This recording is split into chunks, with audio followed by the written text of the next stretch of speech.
திமுகவில் உரிய அந்தஸ்தை பெற வேண்டும் என்றால் தமிழகம் முழுவதும் திமுக வேட்பாளர்களை தோற்கடித்து 3ஆம் 4ஆம் இடத்துக்கு தள்ள வேண்டும் என மு.க. அழகிரி மீண்டும் சூளுரைத்தார்.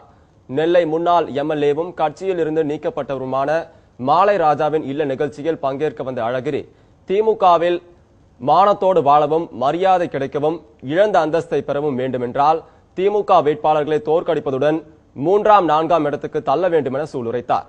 வேட்பாளர்களிடம் இருந்து பணத்தை பெறவே மு.க. ஸ்டாலின் பிரச்சாரம் என்ற பெயரில் ஊர் ஊராக சென்று கொண்டிருப்பதாகவும் அப்போது அவர் கூறினார்.